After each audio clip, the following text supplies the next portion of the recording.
السلام عليكم. الحقيقة أنا مجهد جدا، فقلت يعني إيه صورة النخل تبقى أحسن من أنا، يعني أنا مجهد. السؤال الجميل حد سأله لنا كده النهاردة، هو ليه تمر الوادي الجديد عامة والدخلة خاصة أغلى من باقي الجمهورية؟ يعني التمر الصعيدي مثلا أو السيوي في الدخلة ب40 وب42 جنيه، وبره الوادي الجديد سواء في سيوة أو في الواحات البحرية هما هناك الحقيقة بيبيعوا بالإمطار. الإمطار 45 كيلو ب1300 جنيه، يعني تقريبا الكيلو أقل من 30 جنيه. يعني تقريبا بلح الدخلة بيتباع زيادة، يعني يمكن تلت تمنه، يعتبر ده ب30 وده ب40 يعني مجازا. الحقيقة دي مش شطارة من أهل الدخلة ولا حاجة. في الآخر جودة التمر تعتمد على 3 حاجات. رقم 1 التربة والمية. رقم 2 العوامل الجوية. رقم 3 التسميد والري. فلما نيجي نبص على التربة ممكن ما نلاقيش اختلافات كبيرة بين الوادي الجديد وبين باقي المناطق، سواء في البحرية، الواحات البحرية أو سيوة أو حتى المنيا وباقي الصعيد. يعني ممكن تبقى التربة تقريبا واحدة. الاستشاريين الزراعيين ما شاء الله بقوا شطار في مصر كلها في رعاية النخيل، فبالتالي العامل التاني اللي هو الري والتسميد تقريبا ممكن يكون متكافئ في المكانين. يتبقى لينا الحاجة اللي الإنسان ملوش دخل فيها، وهي العوامل الجوية.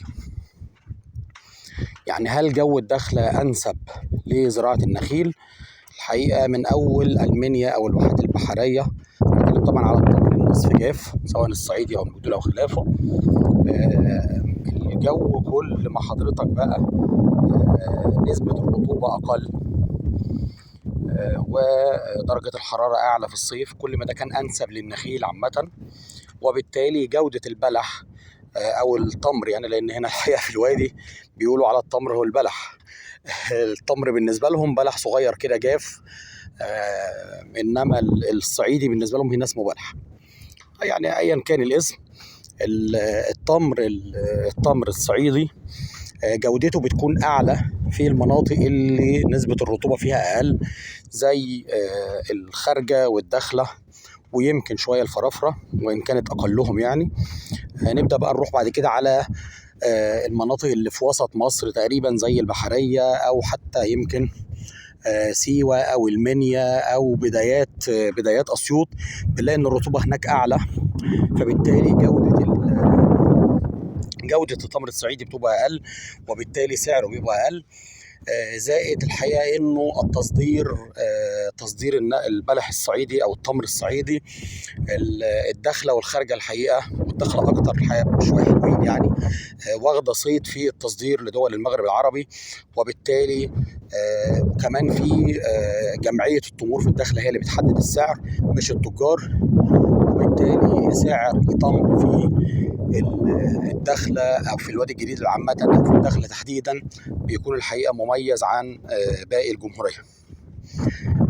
لو بصينا لصنف تاني نصف جاف زي المجدول مثلا، بعض المناطق برضو زي البحرية أو المنيا أو خلافه بتكون نسبة الرطوبة في التمر عند الحصاد في حدود من 40 ل 50%، ودي نسبة كبيرة جدا.